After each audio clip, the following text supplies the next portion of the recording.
All right, welcome back to CSL here. John Ellis, Will Kunkel, and we're going to get into your wheelhouse, John, the Panthers. There is a lot to talk about from this weekend's game in Minneapolis.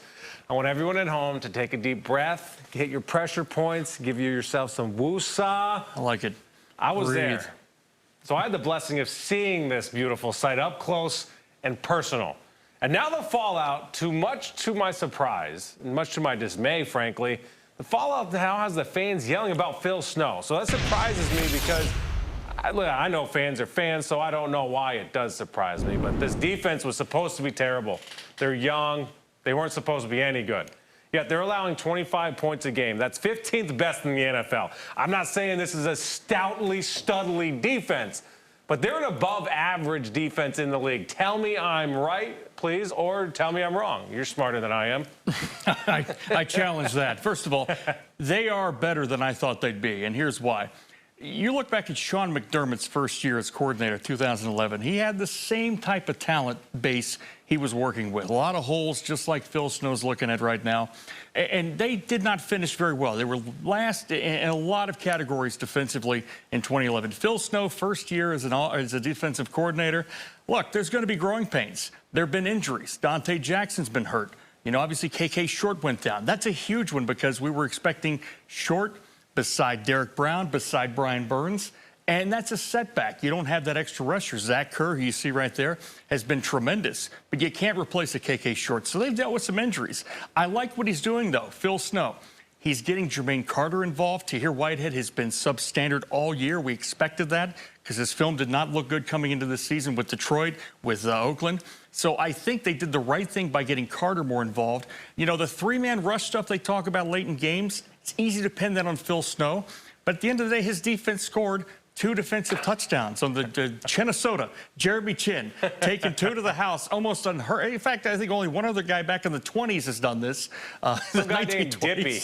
Dippy, that's right. I remember Dippy. I posted during the game. Dippy. And then you got Chin taking 2 to the house.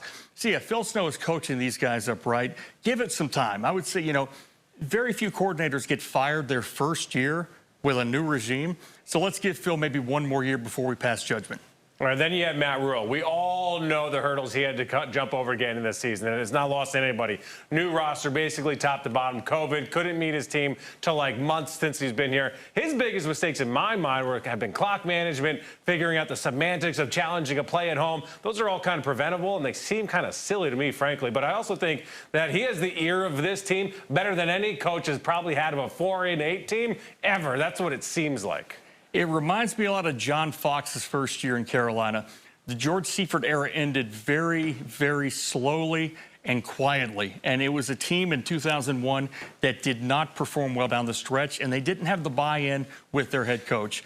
Matt Rhule, New York Giants guy. John Fox, New York Giants guy. Tough, physical mindset. And I think that's what this team needed, a guy to come in and to set the right tempo on both sides of the ball. Obviously, it's a very young team defensively.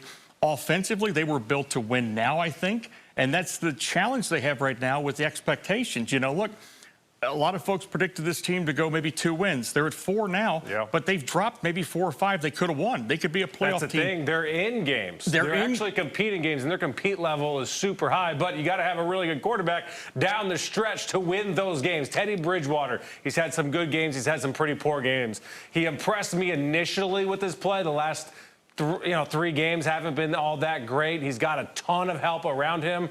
What's your take on Teddy and his future here? Well, I love Teddy, and I love the story coming back from the catastrophic injury with Minnesota. Of course, he played the Minnesota Vikings this week, and maybe there's a little pressure there going back against Mike Zimmer again. Of course, home crowd doesn't matter. There's no fans there. So not a lot of pressure exterior-wise. He did not play a good game, Will. You were there. You saw it.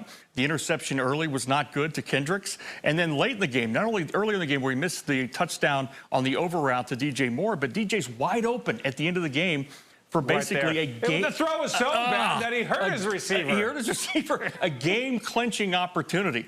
So, again, we've seen this from Teddy over the years. He doesn't really have, even dating back to Minnesota and the Saints, he doesn't have that signature fourth-quarter drive that we look for in a franchise quarterback. So I would say the stats are one thing. He's been efficient, But late in games, you got to close these teams out, and Teddy has not done that to this point. He doesn't have his #1 weapon. So very quickly here, do you rest Christian McCaffrey for the rest of the season, or do you have him come back? I think it's sensible to rest him. I think this franchise has learned some lessons over how Cam Newton's injury was handled. Of course, you see this play right here where he takes the shoulder injury in this Chiefs game. And you know, that's tough. You don't know the extent of an AC joint injury. Those things can be kind of tricky, especially at the running back position.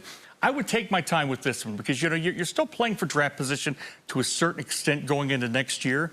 He's your franchise. Like it or not, a lot of folks have a lot of opinions about this, but I think you rest him, get him well for next year.